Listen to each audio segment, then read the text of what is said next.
All right, friends, I am so excited for who you get to meet today. I am sitting here with my friend, Beth McCord, who actually has been on the show before, but it's been years. Beth, welcome back to Girls Night. Yeah, thanks. I was just telling you the last time I was on, like you said, it was years ago, and you sent me the most comfy sweatshirt ever. And I still have it because it's so soft on the inside. That is our Girls Night sweatshirts. Are my favorite thing, and I wear them. Currently, I'm wearing a University of Colorado sweatshirt, but this is like a weird day because normally I'm wearing it because they're so comfy. I love that. Yeah. For women who haven't gotten to meet you yet, tell us who you are, what you do, and a fun fact about yourself. Yeah. Okay. So I'm Beth McCord. Like you said, I live just outside of Nashville, Tennessee. I have been married 29 years to my husband and best friend, Jeff McCord. We have 2 kids that are now adults. Nate is 26 and Libby is 24. And Libby just had our first grandson a couple months ago. So not only am I writing a book from my own experience, I get to write it and pass it down to my daughter. So cool. So I have been studying the Enneagram since 2001 and then started your Enneagram coach in 2016. We help people to understand the Enneagram, the complexity of the Enneagram in an easy to understand format so they can actually use it in their everyday life. But we also train Enneagram coaches, which is one of my favorite things to do. We have about 2,500 coaches in 30 plus countries. Wow. So yeah, that's been really, really fun. Just seeing the ripple effect that they're having on people's lives is just truly powerful and amazing. So that's just a little bit about me. And a fun fact is that I'm not doing anything remotely close to what my major was in. My major and my degree was in sign language interpreting. So, yeah. Wow. And I did that for a very short season. And then I became a mom and stayed home with the kids. But yeah, so that is my background many moons ago. And yeah, so that's a little fun fact about me. That's so good. Do you still speak sign language? I could carry on a conversation. I wouldn't want to interpret for someone. Okay. Because it's kind of like riding a bike. Like I would just need to brush up on and probably there's lots of new words, terminologies, et cetera, that I'd have to learn. But yeah, I could have a conversation with someone and would love to do so. Is that the right way to say it? Like, do you speak sign language or do you use sign language? There's different sign languages. So the one that is actually used the most is American Sign Language, which actually, another fun fact, is its own language. It has its own grammar and syntax. So it's not like a one-for-one with English. But people do use the same signs in English. So, and that's mainly hearing people. So hearing people because we speak English and that's what we're used to, we will learn signs and then sign them in English order. But an actual deaf person or people that use American Sign Language is very different. So, because it's very picturesque. So think about if you're going to say, I'm going to the store. In American Sign Language, you would set up the store. So you would, put like the store or a house, wherever you're going. So like store, and you'd point to it and then you would say, and then you're like, your little finger would show, I'm going to it. So you're basically saying store, I go. But because it's visual, it makes sense. Whereas in English, we would say, I am going to the store. So anyway, that's just another fun fact that it's not a one-off of English. That's really cool. That's really cool. Okay, so I want to back up a little bit because I know that we've used the word Enneagram. And I think depending on your circle of friends, you may be so inundated with the Enneagram. You may have like a mug that has your type on it, or like, like being like whispering about like, oh, I think they're a 6 or I think they're a 5 or whatever. Yeah. Or you may be going like the what? So for people who are thinking, what is this word you keep using? Tell us what the Enneagram is, and maybe include a little bit for the people who are instantly skeptical. Oh, absolutely. Yeah. So the Enneagram is an amazing resource and tool. So, there's Myers-Briggs out there, personality, there's DISC, there's Strength Finders, there's lots of different personality tools. They're all great. They just do things differently. They're assessing different things, the Enneagram helps you to understand why. It's the biggest word, why you think, feel, and behave. So it has to do with the core motivations within you.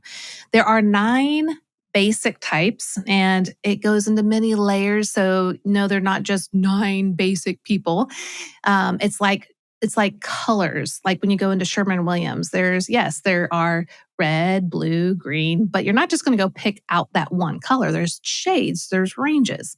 Same with the Enneagram. But we really focus, at least on the beginning part, on the 9 basic types. And to find your main type, you're going to look at the core motivation. So you have a core fear, what you're always trying to run away from or prevent from happening, a core desire. This is, oh man, this is the thing. If I get this, then life is like just perfect. We have a core weakness. This is your Achilles heel, the thorn in your side, what keeps tripping you up all the time. And you have a core longing, a message your heart longs to hear. And so you're going to go through life and be activated, whether positively or negatively, based on your core motivations. And when those get activated, you're going to think, feel, and act in certain ways. But all 9 types have a valid perspective. That, think of it as like sunglasses. Do you know your type, Stephanie? Yeah, I'm a 2 wing Okay. 3. Okay. So in our logo, each of the 9 types, so it's the symbol is a 9-pointed geometric figure. And we put little dots like that, my little mug here. So if anyone's watching, so there are little dots on them, and we assign a color at your Enneagram coach to each of them. It's not like like everyone does this, but for me, as a type 9, we use the color purple. And for you, we use the color teal for type 2. So let's just pretend like you and I have sunglasses on, and you're looking through teal lenses and I'm looking through purple lenses. We've looked through those lenses our entire life. We don't know any different. It's just what has always been. So I'm always thinking everyone else is looking through the same purple lenses. And when they don't do the same thing, I'm like, huh? Like, why would you do that? Or why would you think that? Or, and sometimes we get annoyed by it. Sometimes it's not a big deal. But that really helps people to understand, oh, we have a valid perspective on the world. And the perspective comes from those core motivations. One of the greatest things about the Enneagram, though, is how it helps you to know if you're healthy, average, or unhealthy. Now, this can be kind of hard because usually what we do is we look at our type, or we find our type, and we hone in on the average to the unhealthy parts. And we're just like ashamed, we're embarrassed, we don't want to like deal with it, like we don't want anyone else to know our type. But I want people to know all 9 types are incredible. The strengths, the abilities, the passions, just who they are when they're at their healthiest is so dynamic. We need all 9 types. And so we use those levels of health not as a position of shame or condemnation or guilt, even though I know that's what we naturally do. What we're trying to teach people is to understand that you are created, especially as people, moms, whatever you are. You were created that way. And we want you to be at your healthiest so that you can give the best of who you are to others, but also enjoy your life. Because when we're at our healthiest and we're just exuding our personality in those healthy ways, it is fun. It's remarkable. We enjoy life as it is.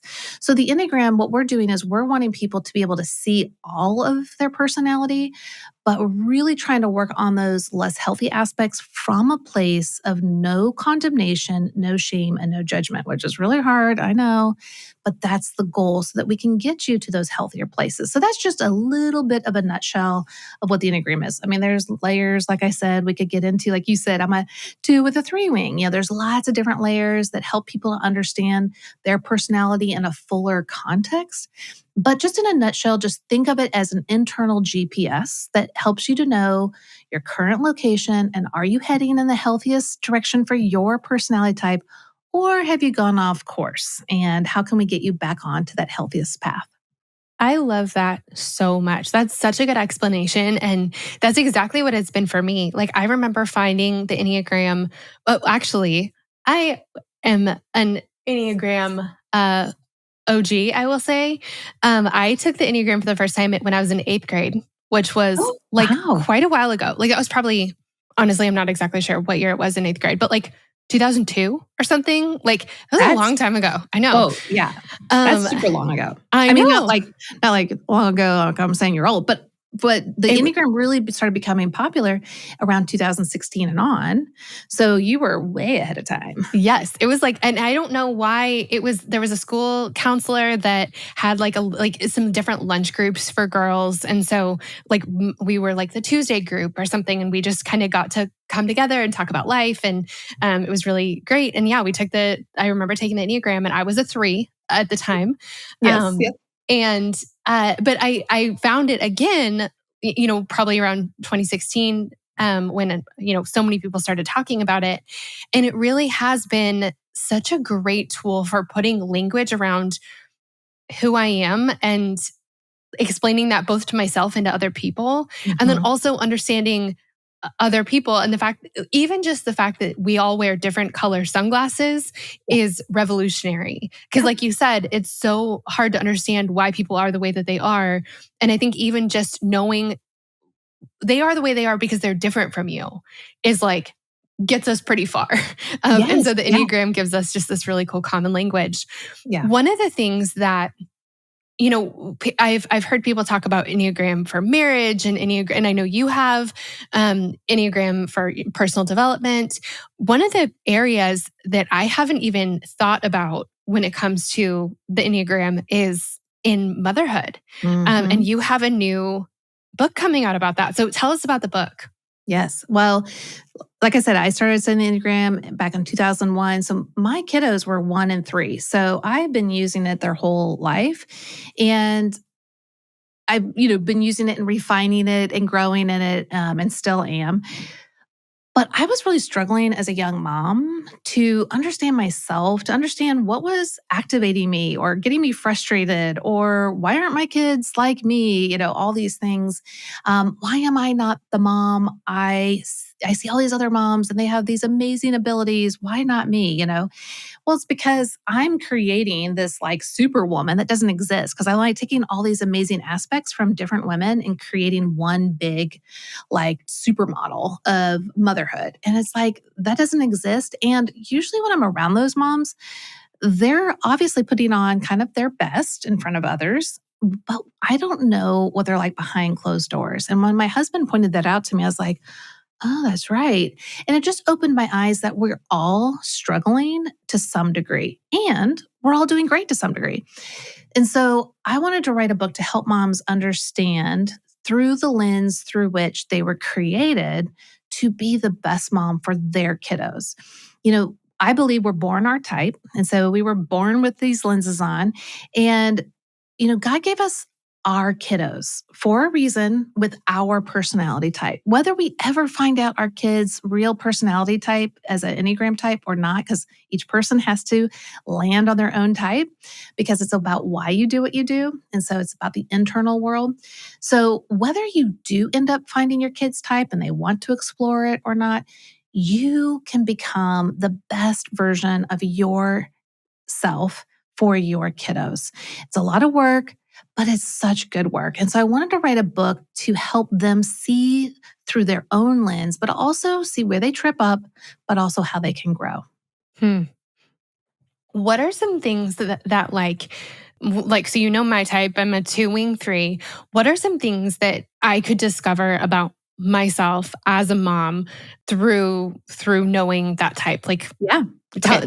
Tell me some things. Yeah. So this is really fun because my daughter's a 2. So this will be even like really fun. Okay. So as a type 2, and this is some of the stuff I'm going to say kind of goes with all the 9 types. So one thing that we're all trying to do as moms is to impart, our thoughts, our visions, our hopes, our like what we think is best in the world or who you should become onto our kids. And some of that's great and amazing. We want to impart those things to our kids, and it can become to a place where we're trying to make many versions of ourselves, like little me's. And we don't even know that we're doing that. Now, like I said, some of that's good, but then it slips into being not so good. So where it'd be great for you is as a 2, you are very empathetic. You walk into a room and you kind of know and can assess people's needs and feelings, and you know kind of almost instantly how to move in and help without even people really saying it. That is an incredible quality. So you're very thoughtful, you're compassionate, and so you're going to want your kids to incorporate that into their own life, which makes total sense. And that's a good thing, especially if your kid is not naturally gifted in that way, to show them and to help them to start to mirror you in that way is really great. The problem where it gets, or where it becomes a problem, is when we think our kids should become like us. Because again, it's the lens through which we've always seen. We don't know that people are different. We don't know that our kids are different. And so for the two, it can slip into where, let's say you have, okay, we'll give one example. Let's say one of your children is a type 5. The type 5s are the analytical investigators. They enjoy studying, learning, being alone a lot of bit of the time to recharge. For them, they only have so much interactive energy throughout a day to really be with other people without getting depleted too quickly. Well, that can be really tricky for a type 2, because type 2s, it's all about relationships. It's all about being with people and knowing people and engaging with their lives and their stories. And so a type 2 mom could be like, I don't know what's wrong with my child. They're always wanting to be in their room reading, or not being with people, or not as in tuned with people's needs and feelings. They're just constantly in their head thinking and like in this intellectual place. So that could feel to the type 2 as that their kid is off or different, or not what they think they should be. And so then they try to make their kid into their little version of themselves, trying to force the type 5 to be more relational. I don't want you to be alone in your room. You should be with people, go out, be. Now, again, some of that's good, right? So we want our type 5 children to learn how to be more interactive, how to be more sociable and all those things, and to attune to other people. We don't want them to be too isolated. But how can we also set up our type 5 child in a way that is best for them, honoring how they've been created while also incorporating some of our good qualities? And so, hey, it's hard. It's challenging because, again, like if you don't know your kid is a type 5 because they're too young to really say it, if you understand all 9 types, then you can kind of go, they're showing a lot of type 5 qualities because they like to be alone, they're reading a lot. They may not be a type 5. If they are, how can I benefit them as a type 2 mom? How can I incorporate some of my giftings while also not forcing them to be just like me? And so a lot of it is just being very curious, having a non-anxious, connected presence with our kids, asking them lots of questions. Of course, age is going to determine what those questions are, how much they can even tell you, but just being really curious and guiding them in the moment that they're offering to you at the age and developmental stage they're at. But does that kind of make sense? Like even just with a type 5, how a type 2 could overdo it? Yes, totally. Well, and also my husband's a type 5. Oh. And so we, it's interesting because he's a bit of an anomaly as a type 5, it feels. Yeah, there's some, all 9 types actually, and this goes into all the layers. There's a counter type to each of the types. So they are that type, but they don't look like that type. And so it can get kind of confusing for people like, yeah, but you're not like all the other type 5s or whatever. Yes. I think that's it. But yeah, that totally makes sense.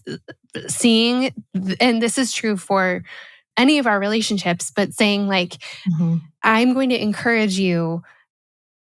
You don't need to be me. I do have some to bring to the table. I mean, really, that's true with me and Carl. Like I am more, I mean, he's pretty social and he's also pretty intuitive. But I'm a little bit more relationally focused. And so I can make sure that we're keeping up with all these different people in our lives. And he doesn't need to keep up with them in the same way, but like, that's a good thing that I bring to the table. But I also can get a little pushy where I'm like, go talk to that person, or like, yeah, go a little deeper. Or even like, why would you not want to be with all these people? Because that is the world, the gift that you bring. And so it's okay that it doesn't make sense to us that someone is so different. It's what we do with it that really is what matters. And so in setting each other up to be our best. So like for you, you might want to hang out with, let's say Scott and Mary, like they're friends of yours. And in order to set up your husband really well, or a child, and talking about because I have a book on Becoming Us, which is on marriage and the Enneagram. And then this book on parenting, it's kind of very similar. It's, okay, so I want my kid to go hang out with a bunch of people, not just be, alone all the time. Or, hey, I really want to hang out with my husband and these friends of ours. So what is it that they need in order to set them up for this to be a great experience? Well, at type 5, one of the best things that you can do is ask, where's your interactive battery life? So they wake up every day with, let's say, 20 to 25% interactive battery life every day. And so if they've gone through the whole day at work and have been kind of depleted by people, they might not have much at the end of the day to go hang out with some friends. Or like with your child, maybe they've been at school all day and they've been depleted. They might not have much to give to the family or to go do other activities. Now, that doesn't mean that they can't recharge. So you could ask the type 5 in your life, hey, where's your battery life right now? Where's your interactive battery life? Do you need some time to go recharge before we go hang out with our friends, or you go to baseball tonight with more kids, and see where they're at? Like, that's how we can set others up for success, by understanding their type enough. So it's basically us taking off our lens and putting on their lens for just a little bit and moving towards them. And just like we want them to move towards us. Like if your husband, let's say if he loves to be, like I know you said he's kind of sociable, but let's say he was more of your typical 5 and he wasn't sociable, you would really love it if he said, hey, I know we're at home a lot because I like to be at home a lot, but I know you really love to be with people. Let's set up a day that I think I'll have enough energy life so that we can really enjoy that space. I mean, wouldn't that mean a lot to you? Yeah. Yep. Yeah. Yeah. And so that's really what we're trying to do, is just to understand the other person enough to move towards them without losing ourselves. And I'm saying that to me as a 9, without losing ourselves, accommodating too much, but also honoring how they've been created. Yeah. I really like that. There's this phrase that, I think I might have gotten in therapy. But like, what keeps you safe at the table? Like what aspect of you earns you this seat at the table and makes sure that it's like reserved for you? And I think about that a lot, because for all of us, it's different. Like the reason that we think we've been invited and the reason people tolerate us, it's like, it's different for all of us. And one example is Carl is really, really funny. And depending on who he's with, like his humor will come out in different ways. And so one of my best friends, this is kind of becoming a long story, but one of my best friends is Carly. She also is really funny. She's a 3, he's a 5. They banter with each other. So they should have their own podcast. They're hilarious. But every once in a while, I'll want to kick Carl and be like, be sweet, be kind, be gentle. Ooh, that was a little zingy. And Carly's ready and she has one back and she has they have a bit and accents and a whole thing. But I have to remind myself that the things that keep me, that make me feel safe and make me feel like I have a place at the table are different from what everyone else's thing is. People need different things from each person in their life. They respond to different people in different ways. They hear things in different ways. It's just something that I remind myself all the time, that they're looking through a different lens. They have different, they're just different from me. Yeah. But that's one of the times that it comes up the most, where I'm like, you're not reacting to this situation like I would. And it's like, that's okay. Your place at the table is different. And also, it's okay to not fight so hard for that place. That's a perfect example, even in motherhood. So as a type 9, I'm the peaceful accommodator, and I don't want conflict of any kind, tension. I just want everyone to be happy and peaceful and harmonious. But not all types want that. I mean, in fact, the type 8s, the passionate protectors, they enjoy a good spar. They enjoy debate. They enjoy conflict. It's actually, they call it confrontational intimacy. I'm like, how are those two words even together? And a lot of types are okay with a little bantering or sparring or joking or sarcasm. But as a 9, I'm constantly thinking and worrying, are people okay? Does that hurt them? Are they feeling like this is conflict? Because I'm thinking and feeling it through my own type 9 lens. And so even like with my family, so my daughter is a type 2, and she's got a lot of type 8 in her, that passionate protector. My husband is a type 6, but he leans more towards looking like a type 8. There's a type 6 that looks very type 8ish. So here you've got these two that are like, yeah, let's spar, let's have, discussion. And then my son is kind of the same. And so they could be just, talking about any topic, and they could disagree and kind of like not get upset, but just have this banter or disagreement or debate. And all I can hear is the type 9 that this is bad, this is wrong. Everyone's going to be upset with themselves. It's going to end in conflict. We're going to lose relationship. But that's how my ears and my body take it. Now that my family is older, when they're doing that, I have a few things that I can do. I can like let them know, like, hey, this feels not comfortable for me, but how are you all? And most of the time they're like, oh, we're totally fine, Mom. This is totally fine. Like, we're having a great time. And I'm like so confused internally. And I'm like, for real? Like, it's really hard to even believe that it could be true, but I have to trust them. Yeah. Now, there are times where I'm like, hey, awesome. I'm going to leave because you guys are having a good time. I can't, in this moment, understand and allow you guys to keep going without wanting to make it stop. And that's my responsibility. That's my own thing. Now, sometimes I can sit in it and go, okay, hey, my mind in the moment can go, this is a good thing. It's not a problem. I can sit through it. And then there's times where I'm not in a good space or it's too much for me and I remove myself. And then there's times like we were in a restaurant one time and I couldn't remove myself and I just wasn't in a good space that day. And so I had to make it known like, hey guys, I know you're having a good time. You told me this is totally fine. But for whatever reason, I'm just really worked up inside and this is just really hard for me. Could we just shift the conversation into something else just for now? And then you guys can totally go back at it when I'm not around. And so there's lots of things that we can do in our relationships with our family, our spouses, our kids, our coworkers by understanding and having an awareness of ourselves and self-regulating us versus trying to force people into our own world, our own way of seeing things. And so what I was doing there was just being very honest, and in fact, like, so my book is for young moms with like my age that are empty nesters, grandmas. It's for everyone because your kids are a type, you're a type. But even when my kids were little, something similar to that example was when my husband was like wrestling with them on the floor and they were tickling each other, they're having the best time. But that noise felt like conflict. In my body, it felt like conflict. It felt too much. Now, again, I had decisions I could make. I knew this was okay. Now, I've talked to other type 9 moms and they do something similar. Back in the day, I had to put like earplugs in my ears just to get the noise to kind of drown out. I could still hear what was going on, but it was manageable for me. My body wasn't freaking out.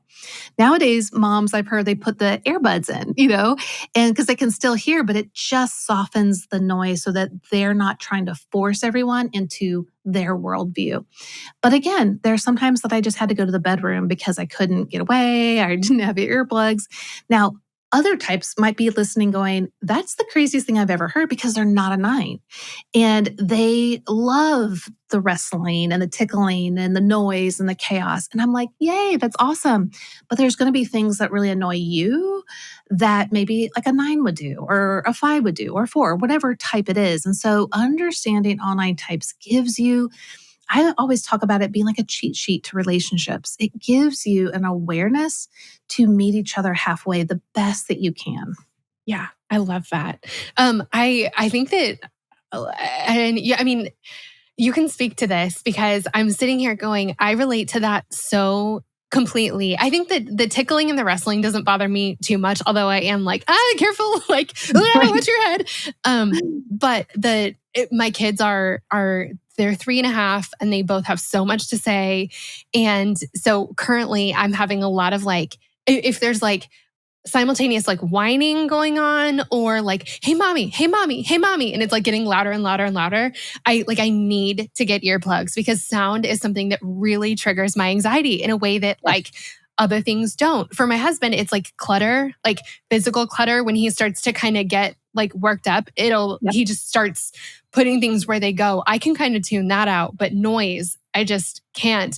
And so I relate to that a lot as a two.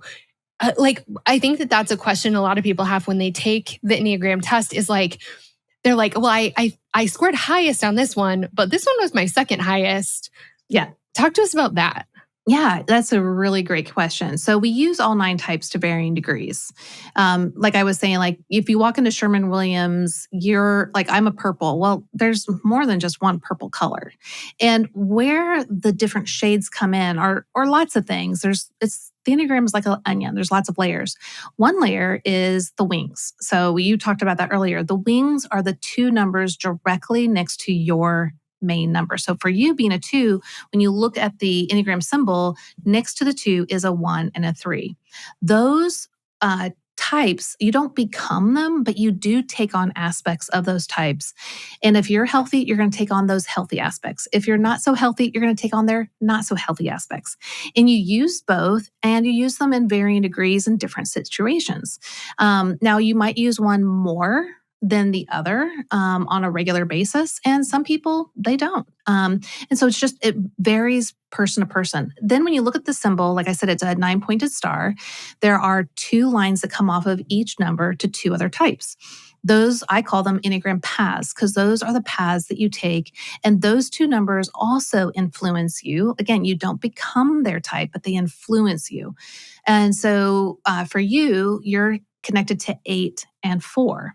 And so there are going to be times for you that, so as a type 2, you're wanting to help people, serve people, give advice, and you want to understand their emotions and their needs. But there's going to be times where your 1 is going to come in, your 1 part that's a part of you. You know how we say like, well, a part of me wants to do this and a part of me wants to do that. Think of it in that way. So as a 2, you're thinking, I want to help and serve and give. But then there's a part of you that wants things done right. And there are principles, there are methods that we go through, principles. That's the 1 part of your heart. The 3 part of your heart is going to be like, yeah, but I want to do it like with lots of pizzazz, and I want it to have a great image, and I want to be successful and admired. That's the 3 part of your heart. And then the 4 part that you're connected with that line, that 4 part is like, yeah, but let's be unique. Let's be creative. Let's express ourselves authentically. But then there's the 8 part of your heart, and that's going to be kind of the mama bear inside of you, where like you can kind of see like maybe people aren't, let's say, treating your kids very well. That mama bear is going to protect those kiddos, and it doesn't care who's in the way. Now there are other layers to the Enneagram, and there's one called the tri-type, and I really should not get into it, but I just want people to recognize that there are ways that you have other types in you that may not be connected, whether through a wing or a line. So you might have a type, you might be utilizing some of the type 9 in you with all that noise and like maybe the chaos, and it's mixing in with your type 2 part. And that's perfectly normal and fine. So again, I just want people to know you use all 9 types to varying degrees, but your main type reigns supreme, and it's with their core motivations. And so if you just start there and really focus on your main type, you're going to get so far with others. Now, yes, as you get into it and you're intrigued, of course, dive into it more. All my books and all my materials help you to understand the complex Enneagram in an easy to understand format, kind of like what I'm doing here today. And all of it matters and all of it's beneficial. So that's where, when you're in that situation, it's good for us to go, okay, why am I feeling activated? Like, what is going on inside me right now? And for you, it could be lots of different things. Maybe there's a part of your heart, let's say the 8 part, that's feeling like, I'm wondering if one of my kids is feeling like picked on because I can kind of see on their expression, like they're having fun, but there's also this thing, or you know what? I wonder if they're feeling not included. That could be a 4 part of your heart, or the 2 part of your heart's like, oh, they're being rejected. So it's good to be curious and to examine our own heart so that we can self-regulate as moms. Because the more we're understanding of ourselves and can self-regulate, we can enter into their world with a non-anxious, connected presence. And that's really what they're looking for. They want to feel seen, heard, and attuned to. But it's really hard to do when we're not regulated ourselves. So when we can do our own work, then we can approach them no matter what Enneagram type they are. We can approach them and be curious. Yeah, that makes sense. I think I know that people use this analogy in a lot of different settings, but the difference between a thermostat and a thermometer, where it's like one just tells you what temperature it is, and then the other one like changes the temperature. And I think that that's something that I have to think about a lot, specifically with my kids, because there is so much going on in our little house and in their little bodies, and their emotions are so big right now, and they don't know how to regulate them yet. They don't know how to turn their own temperature down.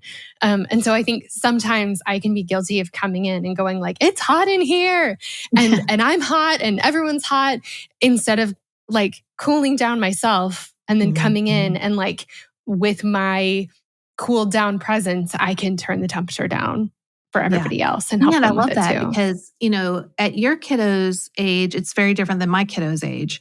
So at your kiddo's age, you can use a lot of analogies like that. Like, hey, when it gets really hot and, I'm feeling like the atmosphere right now is really hot and mom feels like she just wants to kind of like get really upset or really big or calm things down or cool things down.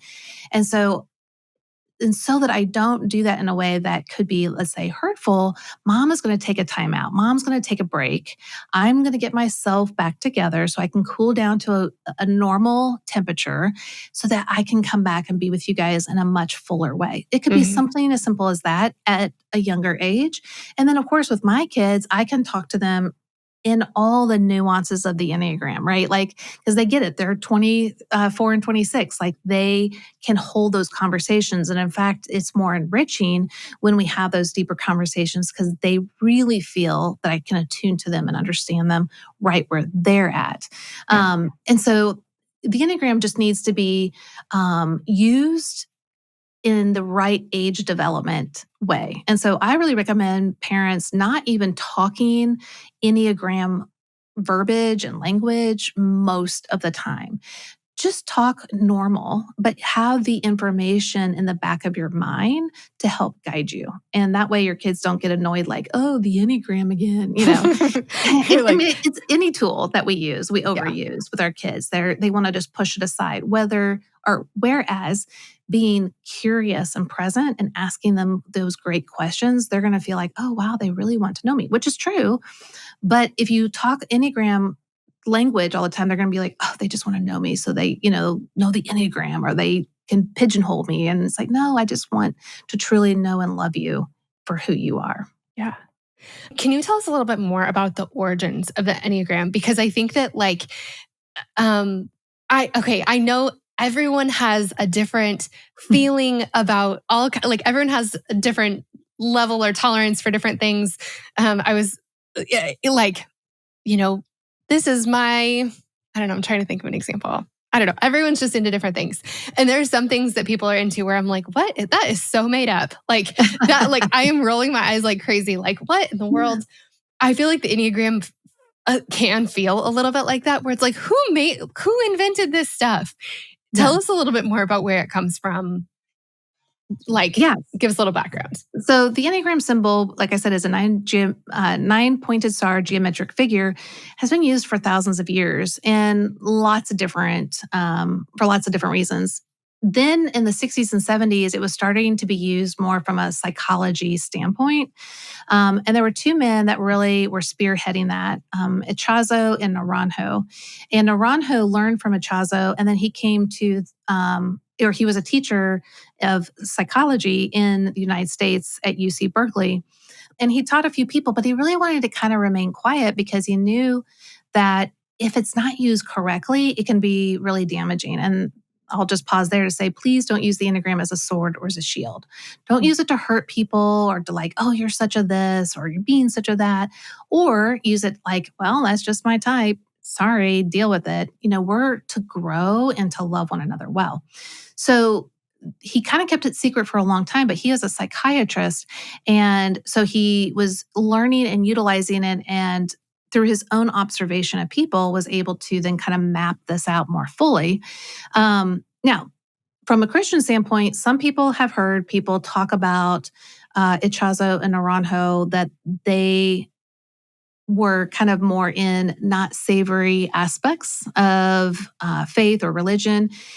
And those are actually myths that if someone's really interested, I'd go look up Tyler Zach, Zach, on YouTube. And he does a whole hour. He did the most extensive research on the real truths behind some of these myths. And it's really enlightening. We also have at yourenneagramcoach.com/origins, that link and lots of other things. So if you're really wanting to understand some more, go there.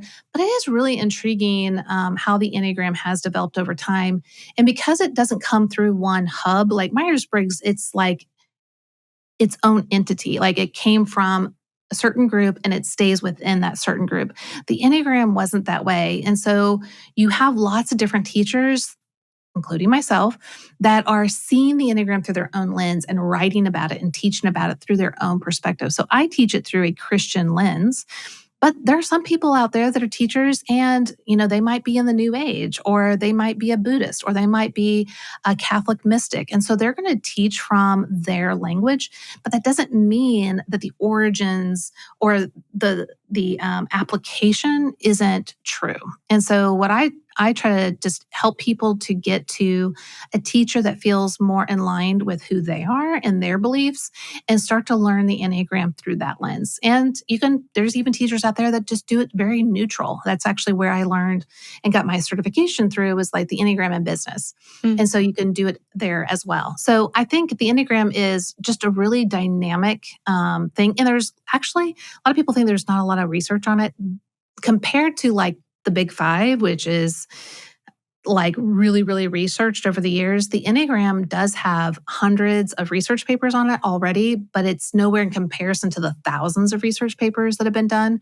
But there is research that has been done on it and continuing to be done on it. So I really see it as more of the up and coming personality tool. But remember, it is one tool of many, and it's helping you to see why you do what you do and the healthiest part of you, and when you're less healthy versus just your behavior. That's, like Myers-Briggs and some of the other personality typologies out there. Yeah, I love that. And I think that no matter what, like, I have friends who are like so deep into it, and they, talk about it, they use their Enneagram language all the time. And then I have friends who are not that way, but I think that if it's anything that helps you just wrap some language around who you are and who you want to be, and how you're growing, and how other people see the world, like it feels, we started out talking about ASL, and I feel like Enneagram is a language. It's a way to talk about yourself and learn about other people. Mm-hmm. And that's incredibly valuable. Like, it can be incredibly valuable if it's a tool that you want to use. As a type 9, and I don't have a type 8 child, but let's say I had a type 8, particularly daughter, for instance. I feel like type 8 girls are the most misunderstood, or some of the most misunderstood. Mm. They're the passionate protectors. They're the challengers. And they're okay saying what needs to be said and being blunt and straightforward and standing up for people, and sometimes not doing it in maybe the most kindest, appropriate way. They're just going to say it like it is. Well, as a type 9, I'm going to think that that's wrong and bad. Now, are there ways that I could teach my daughter to be strong, to to say what needs to be said, to stand up for the weak, but in a way that is also compassionate and empathetic and kind. Yes. So I can impart some great things to my type 8 child. But to have that conversation with her would be really cool because I could say, I see that you want to protect so and so. That is such an admirable quality, and that you're willing to do it at whatever cost. At the same time, I do highly recommend that you learn how to do it in these ways so that people can absorb this great strength that you have. So I talk about like eights being big diesel snowplows. Those are big, powerful machines that we need to plow a path for us. You just don't want to be in front. And so we want our type eights to say, hey, I see that you're hurting. I see that you need this. Get behind me. I got you. Instead of, oh, I see that this is happening. And they just start plowing without getting that person behind them and being an advocate for them. Does that make sense? So we can use these kinds of ways of talking to one another to cheer them on and to help them to become the best version of themselves. Yeah. I love that. One of the things that you mentioned earlier was this like super mom that's good at everything. And I think that we do that with so many things. Like, well, if I'm going to be the best version of myself, then I'm going to look like this and do this and spend my time this way and have this in my bank account and have my house decorated like this and I'll have a six pack and I don't know, add whatever to the list. And I would imagine that learning about the things that makes your type special, like, we always, people talk about how there's like two sides of a coin, like, or your greatest strength is also kind of the other side of your greatest weakness. Yeah. And we all have our own greatest strengths. And so I wonder, like, is one of the things that Enneagram can help with to identify like what makes us so good as a mom and like maybe take the pressure off of doing all the things? Yes, absolutely. So like for instance, like for me as a type 9, I am at my healthiest, I am very accommodating and flexible. I'm non-judgmental. I'm very receptive of people right where they're at. And people feel just like this very warm, comfortable space to just be themselves. That's amazing. And I love that. But when it becomes unhealthy, I can literally become a doormat where I just allow people to do whatever, trample on me, mold me into the version that they want me to be. And I just lose my sense of self. So it's all in the same context. It's just, again, is that healthy or unhealthy? Like I said about the type 8. Dr. Martin Luther King Jr. was a great example of a healthy type 8. He was the front runner of the civil rights movement. There are lots of people that were doing the civil rights movement, but he was like, hey, I got you all. I'll take the hits. And then, but then you can get to a really unhealthy type 8 with like a Saddam Hussein, and they're just hurting, killing. And, there's this huge gamut of what each type looks like at healthy to unhealthy. And so that's why I feel like the Enneagram is so important, because if we use it like a rumble strip on the highway where we alert ourselves that we're starting to veer off into an unhealthy direction, we have the opportunity now to get self-regulated, to get back on our healthiest path, not me becoming a big diesel snowplow. That's not who I am. Now, can I take on some of those attributes from time to time? Sure. But I'm not going to be a type 8 mom. I'm not going to be a type 2 mom. I'm not going to be a type 4 mom. I am a type 9 mom. So how can I focus on myself and not all the other moms out there, but focus on myself and self-regulate and become the healthier version of myself without shaming, guilting, and all those things. And all of that really is in the book, Enneagram for Moms, and how to do all of that for your own type.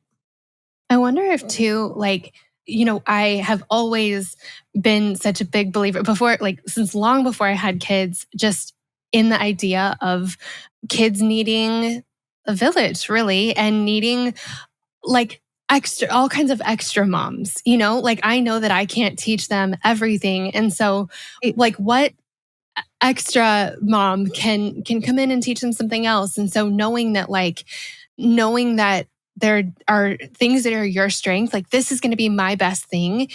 I know that this other thing is not going to be my best thing. So how can I sort of compensate, or who can I bring in to help with something like that? I imagine and I don't think this really has anything to do with being a 2, but I would imagine that I would be an awful homeschool teacher. I didn't love school that much. And I've never pictured it in my life. There's a chance that I'm going to end up doing it for a while because I don't know, God's funny that way. But I just feel like that's not my thing. My husband would be amazing at that though. Mm-hmm. So to know like, okay, if there's a stint where, we need to homeschool them, that's not my gift, but who would be great at it is somebody else. Or like, well, I had that was exactly our story. When we came to Nashville, they went to they were in private school, a Christian private school up where we used to live, came here, they went to public school, and they just didn't have the greatest experience because, they were already in 9th grade and 7th grade, and it was really hard to kind of establish good friendships at that point. And so the next year we decided to do a hybrid, where it was, they go to classes one day a week and teachers teach them and they get their homework for the week and they come home. And I needed that hybrid because I agree. For me, as a type 9, there's some 9s out there that are incredible homeschool teachers. I just knew myself that if my kids complained or whined, I would probably just give in and be like whatever, like, let's just not, I don't enjoy this.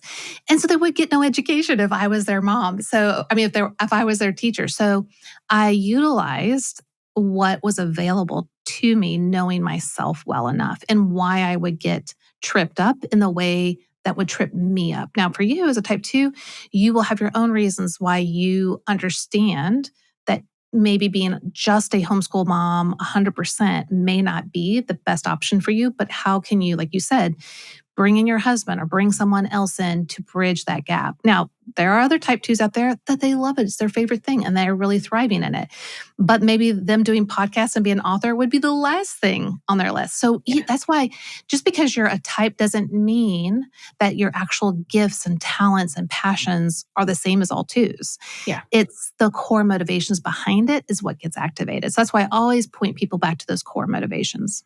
When I took the test and was like, okay, I'm a 2, I initially was like, no, I'm not, because I'm not like, I'm not going to host a bake sale. I'm not going to hospitality is not my best thing. Like I almost feel like if we were to marry the 5 love languages and the Enneagram, like I'm not an acts of service or a gifts 2, but I am like a physical touch too. Like I am queen cuddler here in my house. And I also am like, words of affirmation and quality time. Like that is totally how I would serve somebody. But yeah, if you need something for the bake sale, like I will stop by the store on the way. I cannot contribute. Yeah, no, that totally makes sense. And I think that's why, some people will think the Enneagram pigeonholes them like, well, I don't want to be like everyone else. It's like, you're not. You have a different story, upbringing, gifts, talents, passions, what you learned as you were growing up. Like there's so many differences. And then if you get into the Enneagram and you peel back those layers, okay, well, you use your wings different than another type 2. And you use your arrows, the Enneagram paths a little bit differently. You have your husband who's a 5, not all type 2s, And so everyone is uniquely different. Their story is different.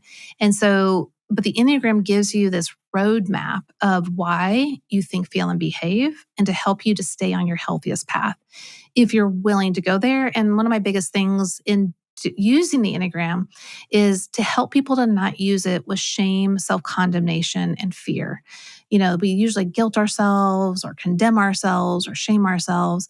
That's natural, but we want to learn how to be more receptive and non-judgmental of ourselves so that we can enter the process of growth. Otherwise, it just actually creates more of like a vortex of unhealth. Yeah. I love that you're doing this work just in general, but I love that you're doing it with moms particularly, because I do know that while there's no perfect mom and there's not one right way to be a mom, but that the healthier we can be, the healthier our family is going to be. And so this is just a really practical way of pointing us in that direction. Beth, I'm so grateful for you. Thank you so much for coming on the show. Sure. We're going to link to everything, all of your things in our show notes. And guys, if you don't know this, I don't say this all the time, maybe I should. Our show notes are at girlsnightpodcast.com. And that's where you can find out all about Beth. And Beth, I just am so grateful for you. Thanks for coming on. Thanks, Stephanie.